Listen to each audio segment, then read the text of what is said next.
চট্টগ্রামের বাইজিদের সন্ত্রাসী হামলায় নারী পুরুষ সহ আহত ৪ জন, লুটপাট ও ঘরবাড়ি ভাঙচুরের অভিযোগ।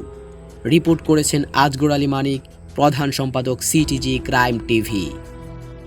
২৯ জুন চট্টগ্রাম মহানগরের বাইজিদ বুস্তামি থানাধীন রুফবাদ এলাকায় আওয়ামী লীগ সন্ত্রাসীর একটি সংবদ্ধ দলের হামলায় একই পরিবারের ৪ জন সদস্য আহত হয়েছেন। রবিবার রাতে এ হামলায় ঘরবাড়ি ভাঙচুর ও লুটপাটের অভিযোগ পাওয়া যায়।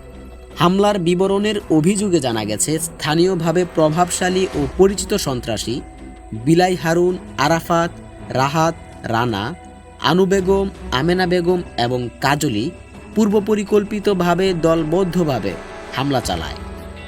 হামলাকারীরা লাঠিসোঁটা, দেশীয় অস্ত্র ও ধারালো অস্ত্র নিয়ে একযোগে ওই পরিবারের বসতঘরে আক্রমণ চালায়। আহতের তালিকা: এই হামলায় আহত হয়েছেন রহিমা বেগম, মনি বেগম, মুহাম্মদ ইমন ও জহির মাস্টার। সন্ত্রাসীরা বসতঘরে প্রবেশ করে ব্যাপক তাণ্ডব চালায়। ভাঙচুর করা হয় আসবাবপত্র, লুট করে নেওয়া হয় নগদ অর্থ, স্বর্ণালঙ্কার সহ মূল্যবান সামগ্রী। ঘটনার সময় ঘরে থাকা নারীরা চিৎকার করলেও আশেপাশের কেউ এগিয়ে আসেনি আতঙ্কের কারণে। হারুনের বিরুদ্ধে কেউ মুখ খুললেই হামলা ও মিথ্যা মামলার ভয় দেখানো হয়।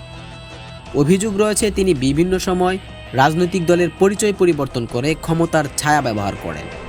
আওয়ামী লীগের সময় আওয়ামী লীগ করেন, এখন বিএনপির রাজনীতির সঙ্গে যুক্ত। যখন যেই দল ক্ষমতায় থাকে তখন সেই দলকে ব্যবহার করে নিজের অবস্থান শক্ত করেন। সন্ত্রাসীদের বিরুদ্ধে একাধিক মামলা। স্থানীয় সূত্রে জানা যায়, আরাফাতের বিরুদ্ধে রয়েছে একাধিক ছিনতাইকারী ও মারাত্মক অপরাধমূলক মামলা। রানার বিরুদ্ধে রয়েছে সন্ত্রাস, চাঁদাবাজি ও ভয়ভীতি দেখানোর মামলা।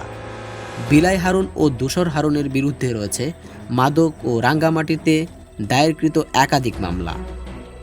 এলাকাবাসী এই হামলার ঘটনায় তীব্র ক্ষোভ প্রকাশ করেছেন এবং দোষীদের দ্রুত গ্রেফতার ও আইনের আওতায় আনার জন্য প্রশাসনের প্রতি দাবি জানিয়েছেন। তাদের মতে, যদি এখনই আইনশৃঙ্খলা রক্ষাকারী বাহিনী এর ব্যবস্থা না নেয়, তাহলে এলাকায় আবারও সন্ত্রাসের ভয়ারণ্যে পরিণত হবে।